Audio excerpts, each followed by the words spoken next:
As of the end of this week, Generation 8 will officially be over, and we will be bringing in Generation 9. Now, before Generation 9 officially starts, I wanted to take a look back at all the games that made up Generation 8, and yeah, I will only be talking about the games. I'm not going to be talking about the anime, I'm not going to be talking about the TCG, or anything like that. I just wanted to look at the games and decide whether or not Generation 8 was a successful generation, or a little bit mediocre.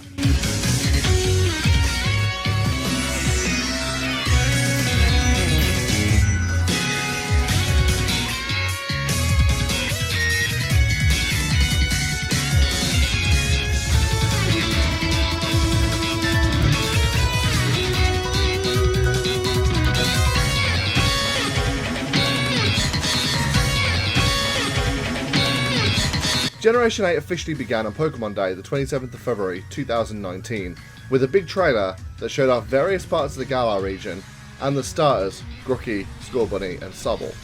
It would take a few more months before we got any more information, and that's when the controversies kind of started, because they showed off something that really got the fanbase whipped into a frenzy. I'm talking of course about Tree Gate. No, I'm only joking. There were people actually upset about that tree. But I am obviously on about Dexit. The Pokemon Company announced that for the first time ever, not every single Pokemon was going to make it back into the games. And this kind of pissed off a lot of people. A lot of people were making all sorts of YouTube videos, writing articles, writing tweets. You couldn't have any kind of discussion about this game without someone saying Game Freak lied, or Masuda's literally the devil incarnate, or all sorts of ridiculous things like that. Things only got worse in October 2019, when there was a 24-hour live stream which only served to announce Galarian Ponyta. People watched that entire live stream, and I can understand why they were annoyed about that. But one thing I noticed with this generation, one thing that they started a trend of that they hadn't really done in the past, was they only really announced a couple of Pokemon that were going to be in the games. I remember playing Sun and Moon and being surprised at the inclusion of a Alolan Geodude, Alolan Graveler and Alolan Golem. Try saying that 3 times fast. Because they hadn't announced them, and not announcing Pokemon ahead of time was something they hadn't really done. They'd kind of showed off the majority of Pokemon, Generation 7 and previous. But in Generation 8 they kind of had more of a, let's only show a couple of Pokemon and let the rest come with the experience of the games. And I actually really prefer that strategy. And it seems like it's a strategy that they've taken going forward into Generation 9. As of right now, we only know a couple of Pokemon in Generation 9. It was kind of the same as well in 2019. We didn't really know a lot of Pokemon going into that generation. When Sword and Shield did eventually come out in November 2019, they shut up a lot of their critics. The Dexit crowd didn't exactly go completely silent, but there was a lot less discussion around Dexit. The games themselves are 2 of my favourite Pokemon games of all time, and if they weren't already, they would be the following year, but we'll get into that in a bit. Pokemon Sword and Shield really sort of innovated the Pokemon experience. While it did kind of feel like a middle ground solution of Pokemon on the DS and Pokemon on the Switch, it kind of felt like an evolution of what they were doing on the DS, but not quite realising the power of the Switch and what they could actually do with that technology. But it did feel like a step in the right direction. The art style was absolutely beautiful, and the inclusion of the wild area, while a lot of it was very generic, boring, and lacking a lot of character, again, it was kind of like a first step going forward into what Pokemon would become, and they've only expanded on that concept ever since. Max Raid battles are one of the best inclusions Pokemon's ever had, kind of taking the concept from Pokemon Go, the ever popular concept in Pokemon Go, and putting it into the main series games was a really good idea, especially when it comes to things like Max Raid events, where they had rare Pokemon showing up in Max Raid battles, or guaranteed shinies, and things like that just kept people coming back for the last 3 years, and it's something I really hope they do going forward as well. The story was absolutely gripping all the way through. I know a lot of people complain about the story. I personally liked it. I think Hop is one of the best rivals we've ever had, and while it was very obvious that Chairman Rose was the main villain of the game, sometimes something being obvious just means it makes sense, and I didn't mind that reveal, especially with the climactic battle against Eternatus as well. Just made the game just feel that much more high stakes, and the overall cinematic aspect of that part of the game just really helped tie the whole thing together into this nice package. And in my opinion, Pokemon Sword and Shield already were 2 of the best Pokemon games ever released. That only got better in 2020.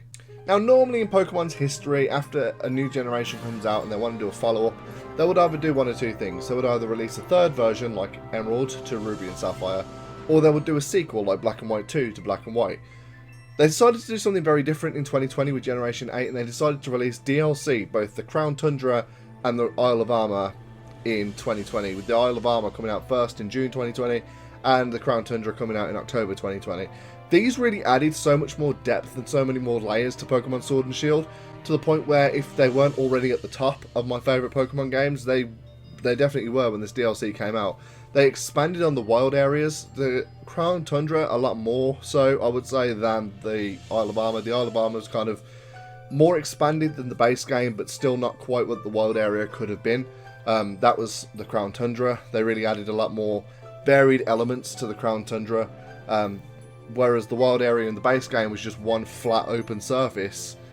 The Crown Tundra added caves and things like that to make it feel like a conventional Pokemon route, but with wild area aspects added to it too.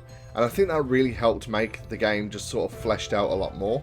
Overall, the Isle of Armor added over 107 returning Pokemon, as well as new forms for Slowpoke, Slowbro, Venusaur, Blastoise, Inteleon, Cinderace, and Rillaboom. And the Crown Tundra introduced 119 returning Pokemon, as well as new forms for Slowking, Zapdos, Articuno, and Moltres, as well as including brand new Pokemon like Regieleki, Regidraco, Calyrex, Spectria, Glastria, and a fusion form of Calyrex and those two last horses. Max Soup and Max Mushrooms were also introduced, which were also a really good inclusion.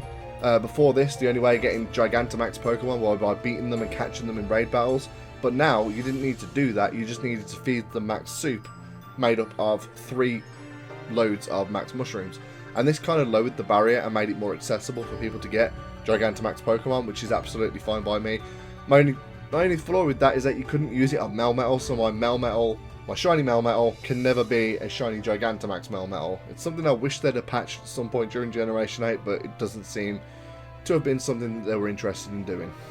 The story in the Isle of Armor was a little bit boring. It started off with you being introduced to your rival, which was different depending on the version of the game that you were playing, and you interacted with a Pokemon called Kubfu, and then depending on which tower you chose, it would evolve into a different form of Urshifu.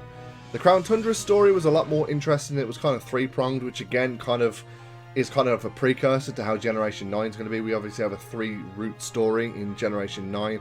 They kind of experimented with that kind of a little bit in the Crown Tundra, with one of the stories focusing on the Reggie trio and the new Reggies. Another story focusing on the Swords of Justice, and also gave us for the first time ever a chance to actually catch Keldeo.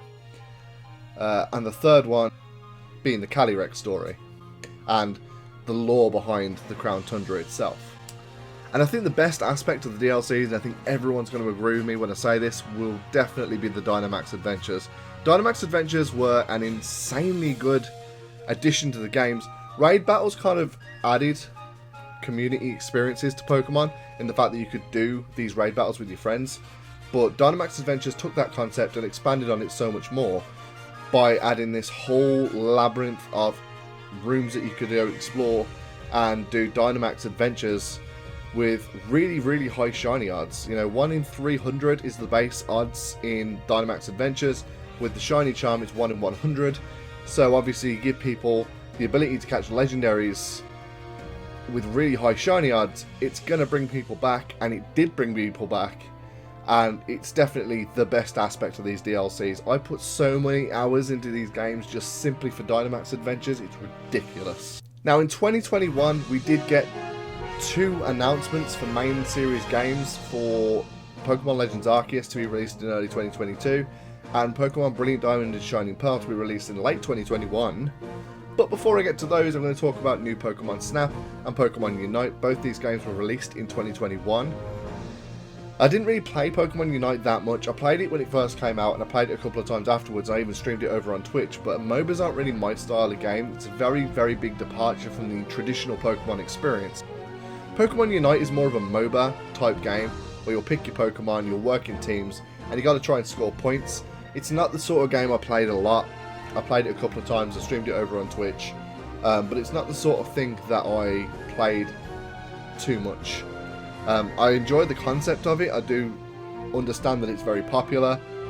It's just not something that I've experienced a lot of, so I can't offer too much of an opinion on it. New Pokemon Snap, however, I can offer loads of opinion on, because I love that game, I played that game, I played the hell out of that game, and I still jump on it now as well.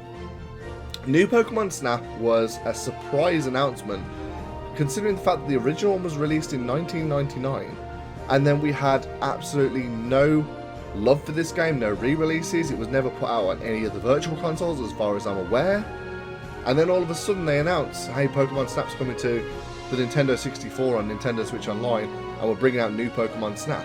It came out of nowhere, but I was absolutely there for it. The textures on the Pokemon were the best we've ever seen, and it looks like they've brought that over to Pokemon Scarlet and Violet. I don't know whether they created the textures for Scarlet and Violet and used them in new Pokemon Snap, or whether they took cues from it, or whether that's just generally where Pokemon was going.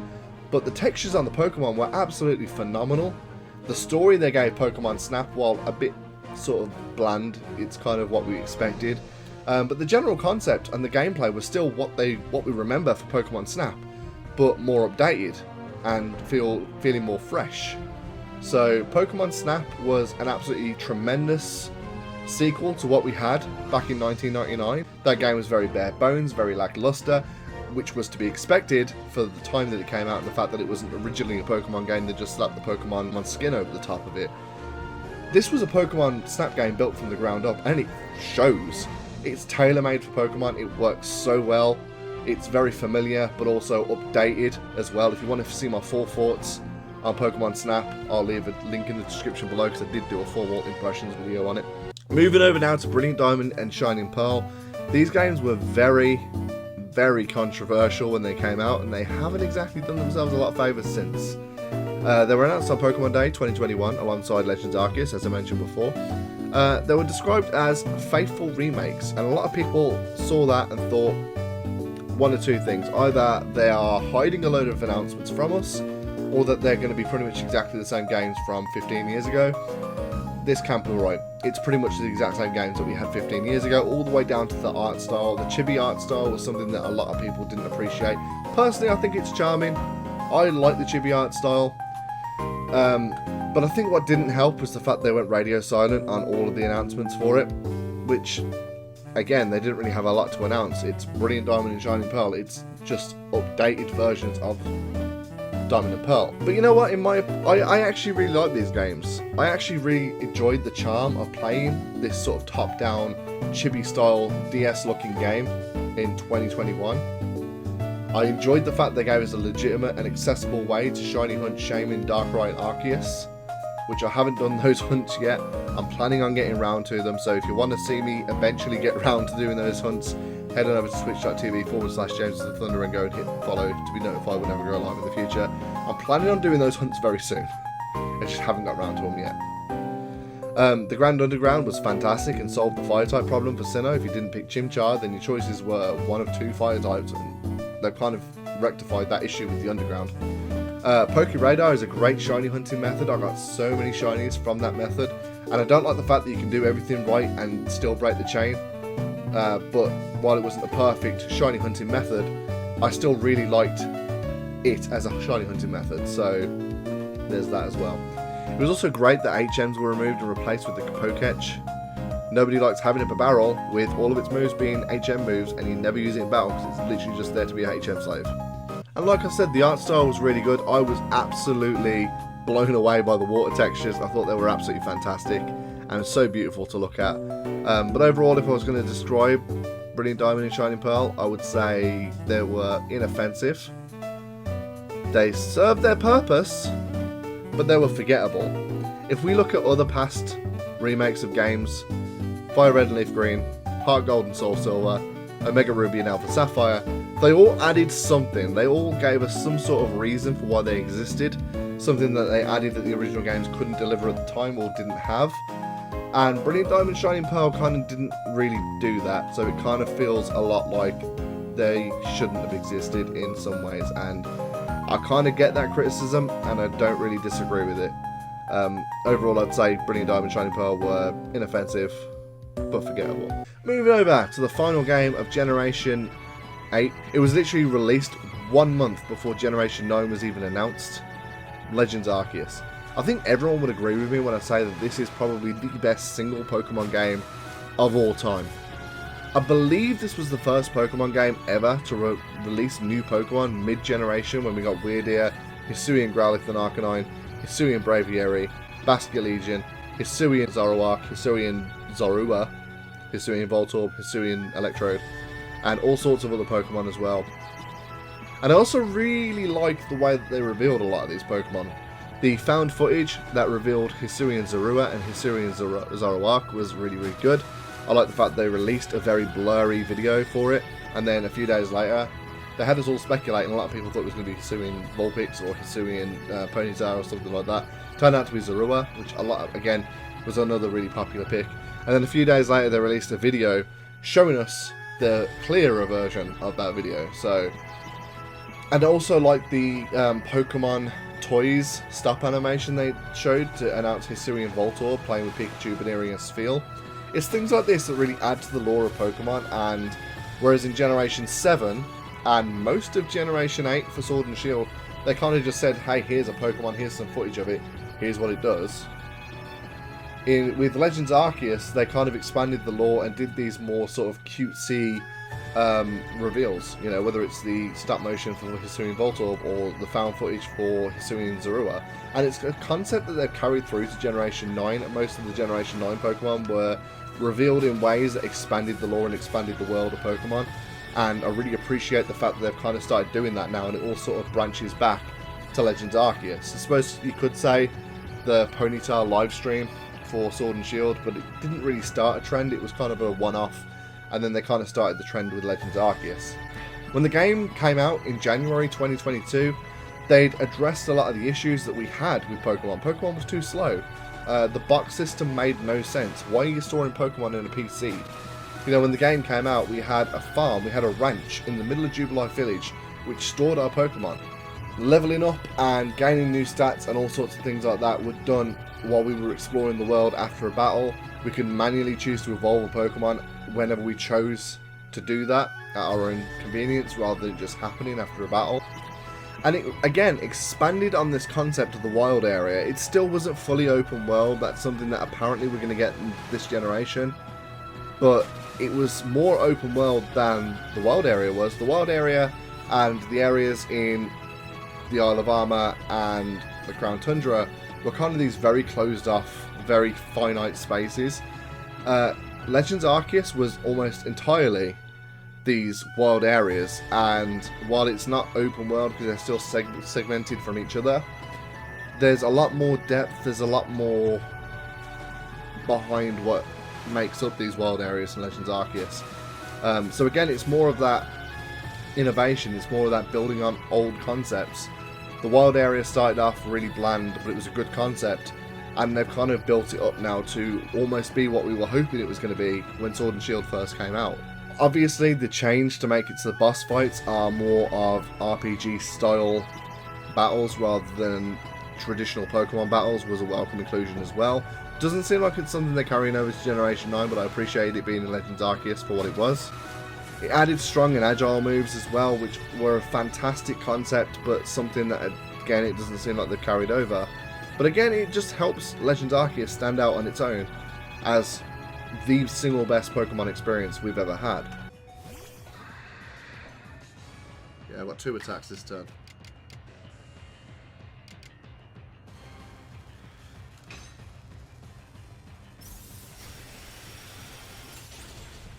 Yes! Fuck you, Giratina. What? What?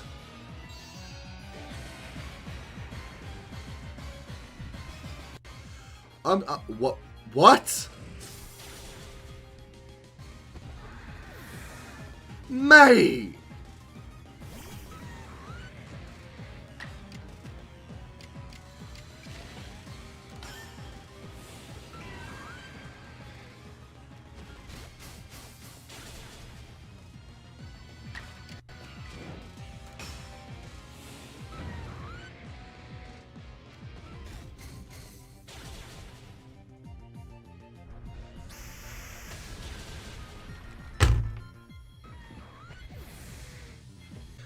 So, overall, what do I think of Generation 8? I think that Generation 8, in the simplest way I can phrase it, is the best Pokemon generation we have ever had, ever. Sword and Shield are one of the best pairs of Pokemon games of all time. The DLC was such a great idea, and I hope it's something they carry on with in the future, adding so much more content to the original base game. New Pokemon Snap was an unexpected hit of this generation, and I hope we get more things like that. Wouldn't be against a new Pokemon Snap 2, or more DLC for Pokemon Snap. Brilliant Diamond and Shining Pearl, like I said, were a bit inoffensive, but they didn't really need to exist. Legends Arceus is the single best Pokemon game of all time. Like I've mentioned in this video, one thing that they did more this generation is not showing us everything, letting us explore the world and discover things ourselves, and that's how Pokemon should be. It's not something they've historically done, but it's something they started doing this generation, and I really appreciate the fact that they did that. I remember playing Sword and Shield and picking Grookey because we didn't know what they turned into, and Grookey was my favourite base starter. And then when I saw Rillaboom and I saw Cinderace, I remember being regretful that I didn't pick Scorbunny. And weirdly, that's one of my fondest memories of Sword and Shield. Not knowing what my starter was going to become and having that envy towards the end of the game is a good thing. I like doing that because it's me discovering the Pokemon world. I remember playing Legends Arceus and picking Cyndaquil as my starter, and I'd heard rumours that there might have been Hisuian final evolutions, but I didn't know that until it became a Hisuian Typhlosion. And after that, I just wanted to see what Hisuian Decidueye and Hisuian Samurott looked like. It was such a great concept, such a great feeling, and I like the fact that we still don't know what the Generation 9 starters are going to evolve into, at least as of right now. So those are my thoughts on Generation 8. Please do drop a comment in the comment section below. Tell me your favourite or your least favourite things about this generation. Don't forget to like this video and share it on social media. Don't forget all of these opinions are my own, and you're entitled to yours as well. So let's have a discussion about this. I cannot wait to play Generation 9. I'll be streaming it over on twitch.tv/JamesIsTheThunder. So if you go over there and hit follow, you'll be notified whenever I go live in the future. Thank you for watching, and I'll see you next time.